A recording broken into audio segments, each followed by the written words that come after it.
Hello, everyone. Welcome back to another episode of Allison's Corner. As always, my name is Allison, and with me, I have a very special guest. Can you go ahead and introduce yourself to the people, please? Hi, everybody. My name is Leah Williams. I'm an author and a mental health advocate, and I'm so excited to be hanging out with y'all today. Yay! So, Leah, I'm so glad that we were able to do this interview. I read your book. I do want to let you know that.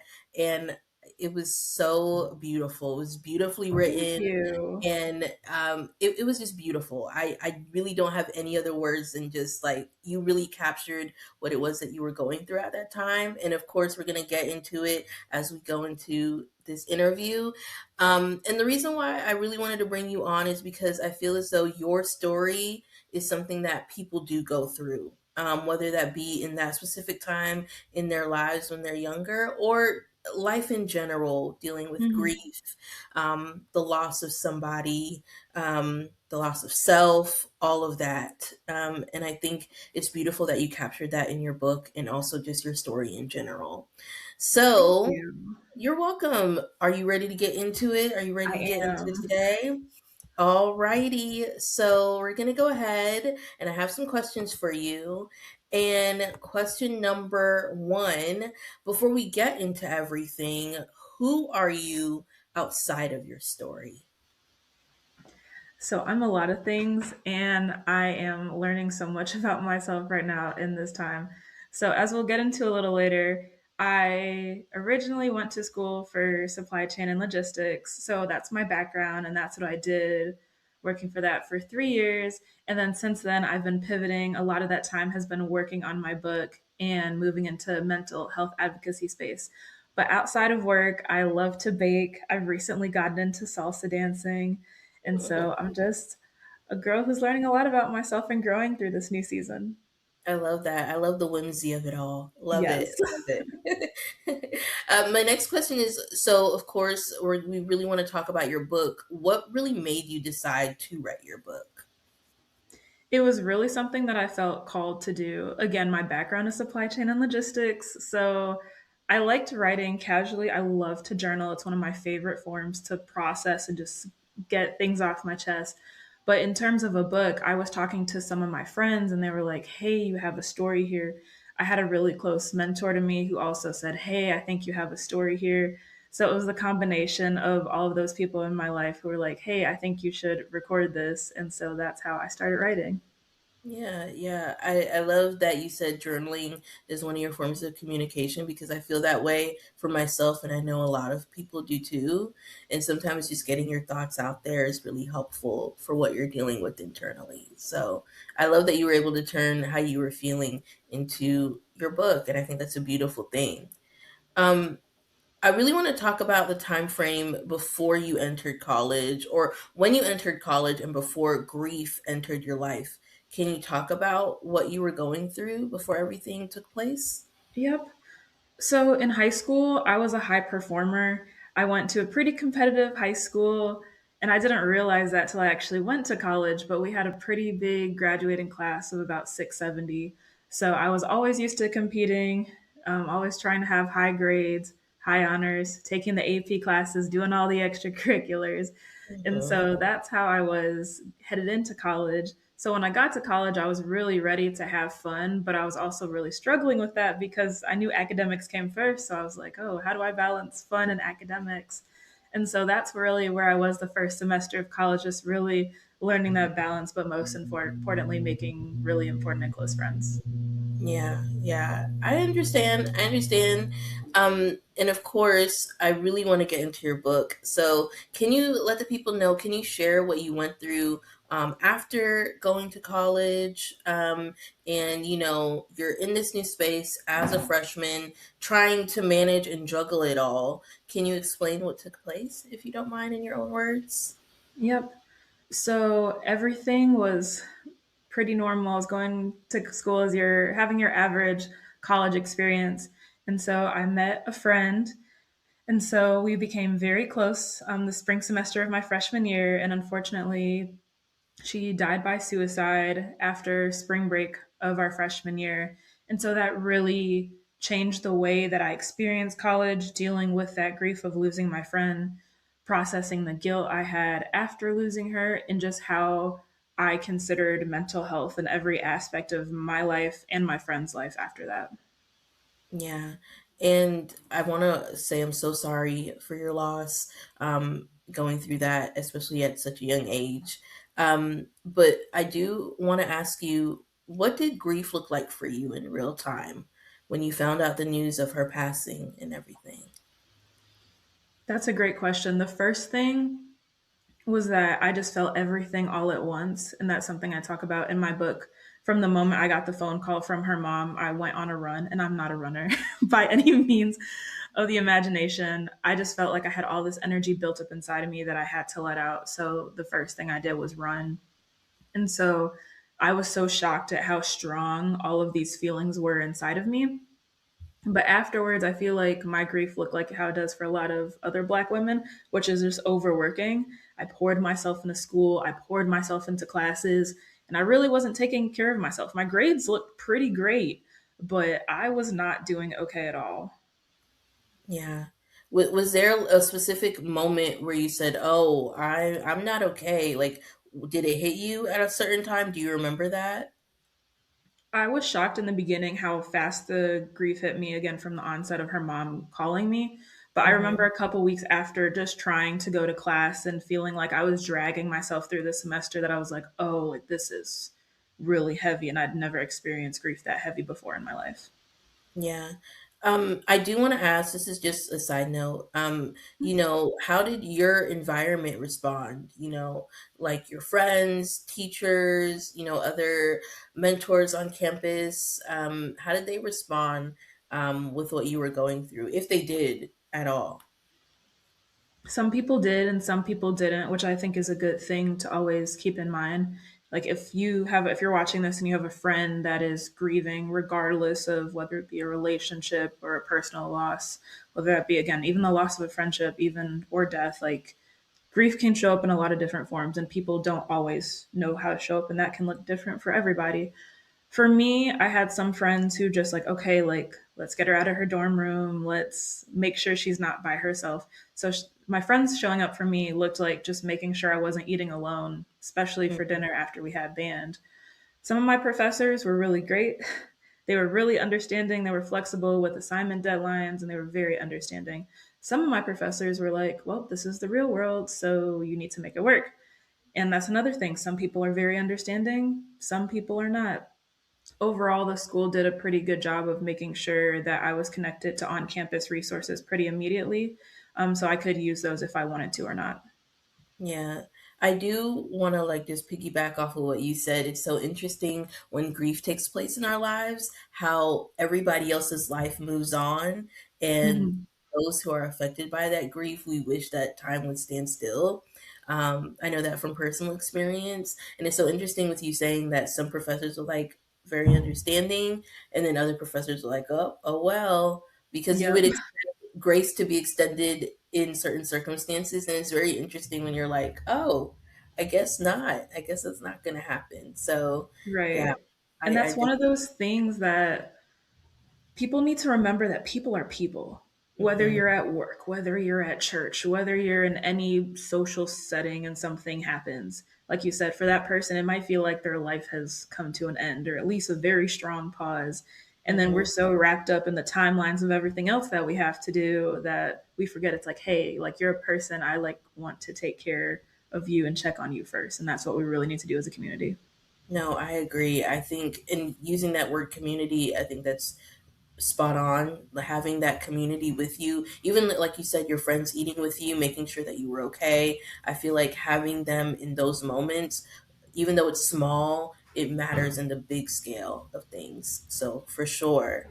I do want to ask, how did your mental health shift during that time with what you were going through? So at first, right after her loss, it was just like overwhelming sadness. And so I was trying to navigate that. And like I said, I really wasn't doing a good job. I was really just grinding away at academics.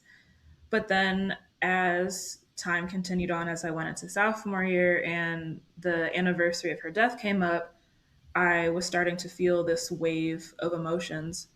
And I heard somebody say it once, like, what you don't process with words will like come out of your body. And so I think we need to remember it's like, yeah, I may be trying to forget this date, but my body remembers everything that happened a year ago. And so like your body will feel that grief. So again, I was sitting there like, why can't I study? And at the time, and I read about this in my book, I was taking accounting, which is a notorious class for business majors. And I was already terrible, like life aside, I was already terrible at it. So having like grief on top of it made it so much worse. And so just being mindful of that, I was like, okay, like how do I work through this? I did end up talking to somebody at the counseling center on campus, but it was really it just came in waves and I wasn't expecting that. Sometimes I'd be like, okay, I'm okay.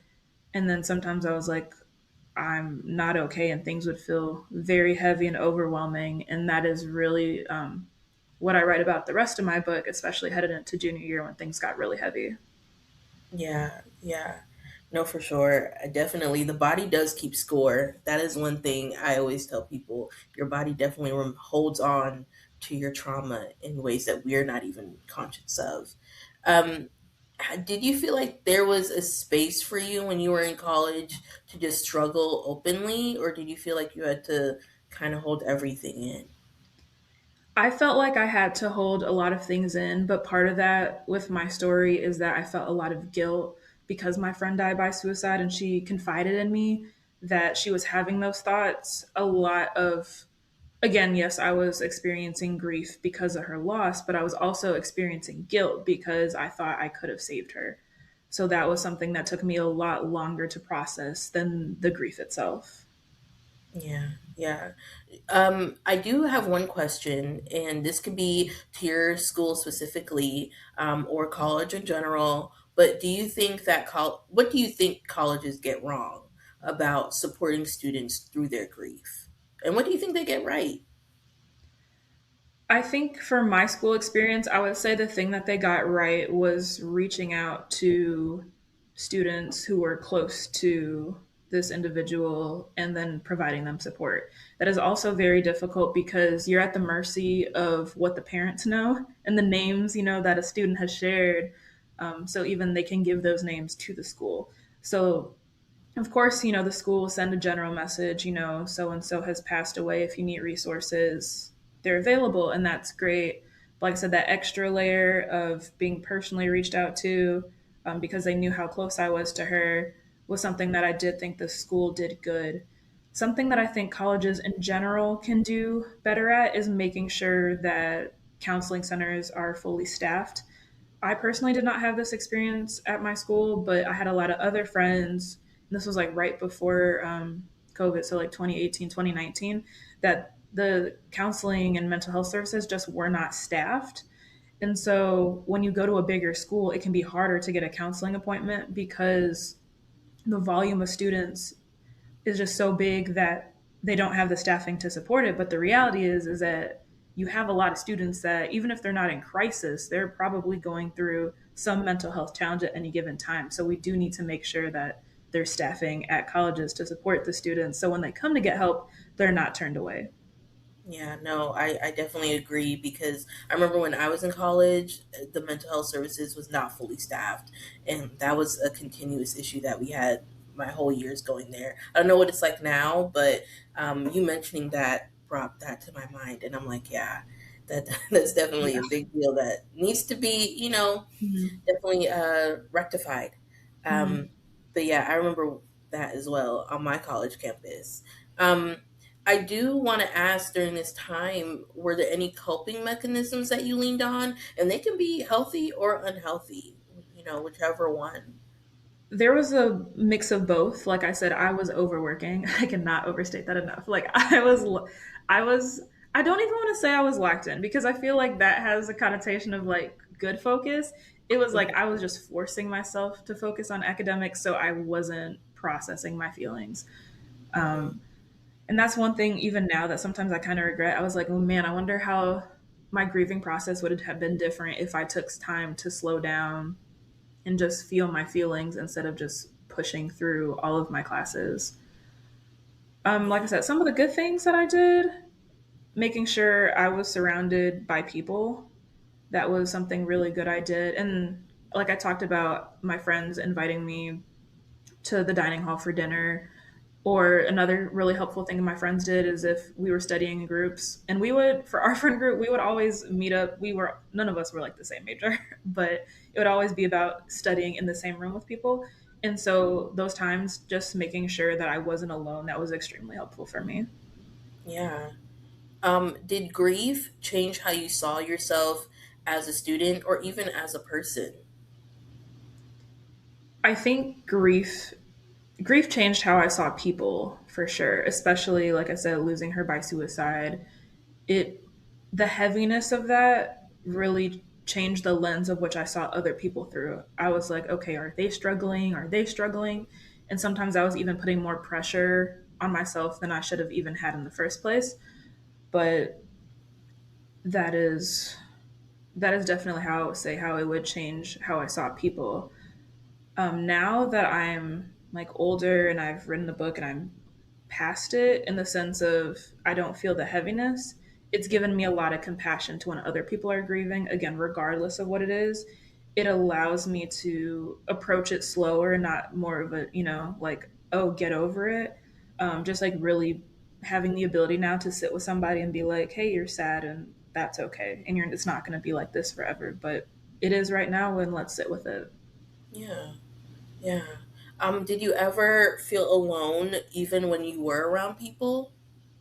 I did. It was really good, like I said, to have that physical presence, but because another thing I wasn't as talking about as much, I did not talk about processing my guilt. I did talk about processing my grief with my friends, but I wasn't talking about the guilt. And so that was one thing that sometimes I would feel very alone, even though, like you said, I'd be in a room full of people. Yeah. Did any of your friendships shift during that time? I know you guys were going through it collectively, but did any of them kind of still change? I did have one friend who our relationship changed significantly. I talk about her in the book. We were a trio, and so we used to do everything together. And so when she passed, my friend was grieving differently than I was. And so she wanted to take her time to feel her feelings. And I was scared that if I slowed down that much, my grades were going to bottom out. And I was more concerned about my grades than I was about grieving. So that tension really hurt us for a really long time. But thankfully, now we're in a position where we're able to talk again. Yeah. Oh, I love that. I love that. What was the hardest part about putting your story into words? How was like the process of the book writing? Yeah, that's a great question. So I started writing in November 2020. So it was the heat of COVID. I was in a state that was pretty much locked down all the time. And it was the dead of winter, or well, winter had started there. And so I had a lot of reasons to stay inside. So I was writing short stories about college memories that I wanted to preserve.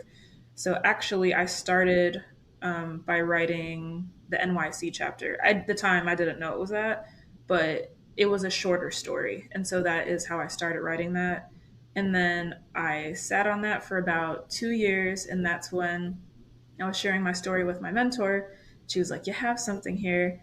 And so 2022, 2023, I started writing. And that's when I was looking through my college laptop to see anything I had written during the time because I was journaling.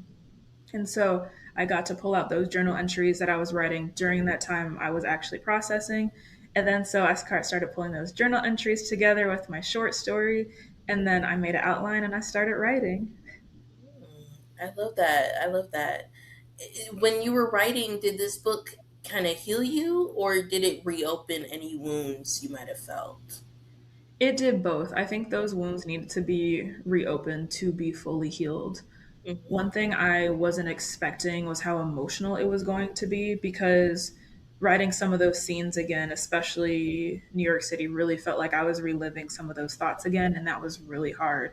So I had to put things in place to make sure, I could take a break from writing, or some days I wouldn't write, or I would go hang out with my friends just to lighten it up a little bit.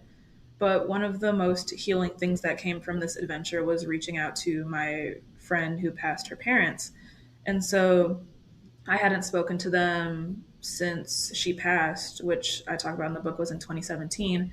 And so when I reached out to them, it was the very end of 2023. I said, "Hey, I want to do that. I want to write this book," because it was not finished yet at that point.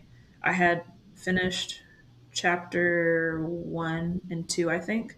And Mhm. so I sent it to them and I said, "Hey, like, there's not really going to be any changes on this part. I'd love if you let me know if you're okay with this," because I really wanted their permission to like tell her story, because it's not only my story, it's my friend's story Right. as well. And so they emailed me back, and that was just such an emotional and heartfelt process. And they told me, like, it was really hard to read, but we're so glad you were friends with her. And they learned about me by reading that. And then at the end of the day, that they were proud of the work I was doing, and that meant the world. Yeah, I love that. I love that there was a connection made between you and her parents. I feel like that was beautiful to include them as well. But I do want to ask, was there anything you were afraid to include, but you just were like you did it anyway, or did you kind of just hold back? There were some things that I held out of the story overall, just because at the end of the day, when I was thinking about details of conversations I had with friends or other things, I said, at the end of the day, what do I want my book to show, and what do I want the reader to get across? And what level of detail do I need to get that detail across? So there were some things I left out. Things that I left in the book that were hard to write. Writing about church was really hard. Growing up as a church kid, I never felt like I wanted to be disrespectful, and it felt like I was really scared of going into detail of some other things that happened in that situation. But at the end of the day, again, I wrote enough to get the point across. And so that was what was most important to me. But that one was really hard. And then writing about my background and how my world was framed by my parents, and how they contributed to some of the ways I processed grief was also extremely hard to write about. But I also had a conversation with them prior to publishing. So, again, a very scary conversation. But thankfully, it went well. And again, you all see the book today. Yeah, I love that you were able to have those conversations with people, though. And I think Hmm. you having those conversations opened up dialogue, I'm assuming, in your life and in the lives of other people too, while in the process of writing that book. I think that was great to put both of that together at Thank that you. time. Yeah. So I do want to ask, what does healing look like for you now? As you're sitting here today, what does it look like? I think it's something that's always in motion. In terms of the loss of my friend to suicide, I really feel like I'm so grateful that I'm in this position now where even I can be on a podcast like this and share her story and my story, because at first I feel like a big part of grief is feeling like that person will be forgotten. And you're like, "Oh my gosh, like what happens if I forget this person?" Or like, people should know how amazing they were. And so now that I'm doing this suicide prevention work, of course I wish she was still here. I wish that it wouldn't have come to that, and that we could have gotten her help. And at the same time, I'm really grateful I can use both of our stories to help encourage and educate other people so that they can get help too. So I feel like this healing is really perpetual for me, but I'm really glad that I'm in a position where I can spread awareness by using her story. Yeah. And with that, just to, piggyback, do you think that grief really ever ends, or does it just change form? I think it changes form. And I don't want to misquote this. I think it was Caroline Leaf, and she has an amazing analogy about grief being a ping pong ball. Hmm. And at first, the ping pong ball is in like a shot glass. And that's when you feel like that level of grief is absorbing your whole entire life. And all you can feel is that grief. And then it might be in a drinking glass, like something like 8 ounces. But the ping pong ball has not changed the shape. And then, as time goes on, it might be like that grief might be in a bucket. And so it's like, okay, it's not taking up as much space, but it's still there. And so that's very much how I feel about grief. Like, it's there, but your capacity to hold it changes and evolves over time. Yeah, yeah. No, I agree. I do want to say, if you could go back to your college self, and what would you go back to that person and say? I would just hold her and say it's okay to be sad and you don't have to hold everything together. And spoiler alert, grades are not that important. Not to the point that I thought they were, because you have to live with yourself forever. Grades are truly short term. So I wish I could have just reframed them again, just hold her and tell her it's okay to cry. Yeah. What has grief has taught you about yourself? It's taught me that I'm stronger than I thought I was. Um, Losing her was such a monumental experience. Like, and I think I say this in my book, like, it was truly earth shattering because I had lost someone who was my age before, but not in this capacity.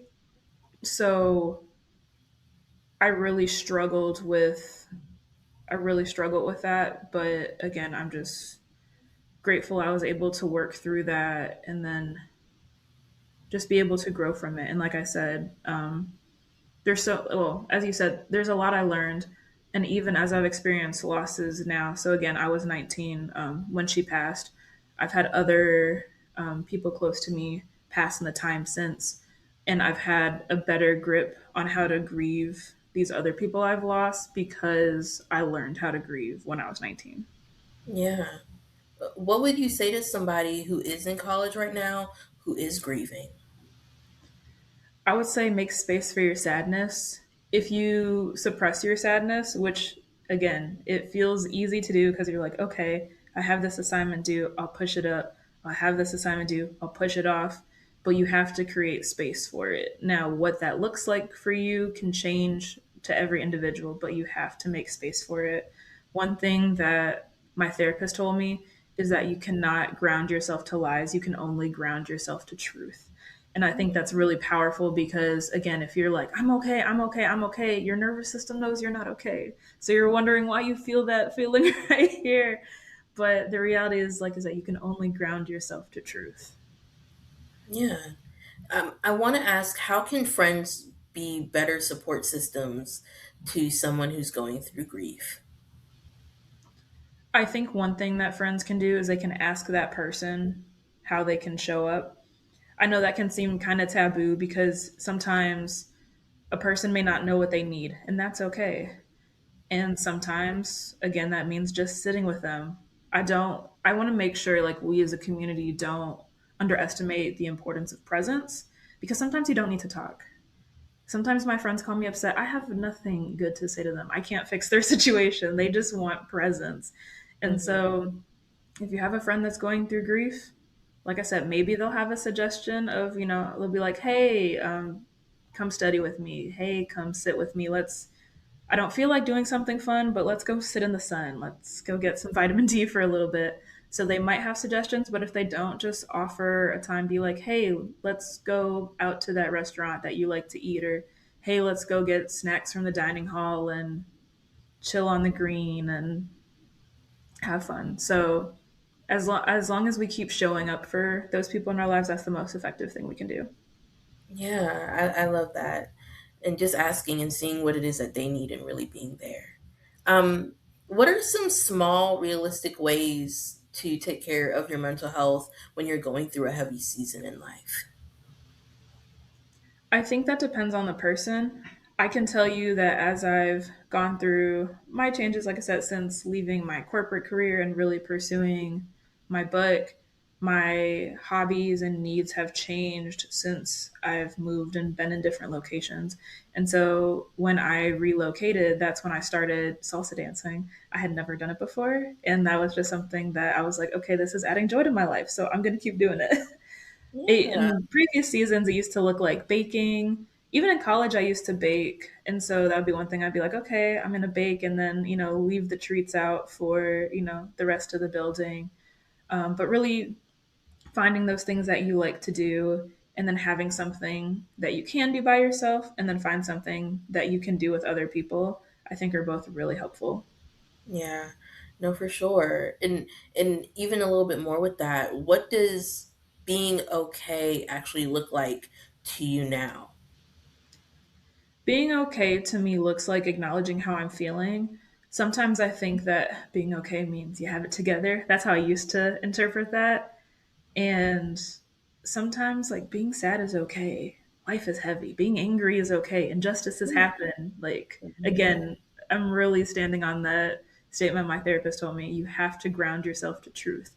So if I'm just saying, like, I'm happy, I'm happy, I'm happy, and you're like, Leah, you're not, that's not helping. So being okay is starts with acknowledging for me how I'm feeling. Yeah. And with your book, what do you hope readers can take away from it? I really want readers to take away, first and foremost, that there's hope. That's the first thing. Like, suicide should never be the answer. I do want to normalize that suicidal ideation and suicidal thoughts are things that happen, and they're not some mystical, oh, this is super rare, this can't happen to me. I want to make sure that people know, like, this is real, this is heavy, this is something that you should address. But overall, when people read my book, I want them to feel heard. After I lost my friend and I was Googling random things like, am I depressed? Like, am I anxious? Like, why can't I study? And I was trying to look for like blog posts or just people's stories of dealing with grief. And I couldn't find one that sounded like me, especially I couldn't find any that were written by Black women. So I want people to feel heard. Although my story, I do believe my story is for everyone and anyone can positively be impacted by it. And I also wrote that story as a Black woman. So hopefully other Black women can read it and know, hey, this isn't crazy that this is happening to me and I can be okay. Yeah. And if someone only remembers one thing from your story, what do you think it should be? I still want to say the same thing. There is hope. Again, things felt very dark very fast, but even through all of that, there is hope and things always won't be like that. Well, thank you, Leah. I really appreciate you coming on today, sharing your story. Please tell the people name of your book, where they can find it, all the things, girl. Plug yourself. Plug yourself. Yes. My book is called Gray Thoughts, a memoir. It's available on Amazon. It's available on Amazon in print and ebook, and I'm also very excited to share with y'all that it's available on audiobook. It's on Spotify and on Audible. So if you're like, I don't want to sit down and read a book, I got you. You can listen. And so it's a 2 hour read slash 2 hour listen. That was really intentional when I wrote it. I didn't want it to be overwhelming. So that's why I made sure that it was a 2 hour listen slash a 2 hour read. So again, Yeah. you can find me on Amazon and you can find me on Spotify and Audible. Yay. And the links will be in the description box below. So for anybody listening, don't worry. We will have all the links for you so you can go ahead and support Leah. I read her book. It's beautiful. So I definitely suggest you should too. And that is all for today. Again, Leah, thank you so much. I'm so honored that you came on here and shared your story. And I really, really hope your book is amazing. So it will do well. I'm not going to hope that it does well. It Thank will do you. well. I've And read thank you it. so much for having me here. I'm so grateful that I can share my Um, story with y'all. no problem. For everyone else, of course, God bless. Have an amazing day. And thank you for listening to Allison's Corner.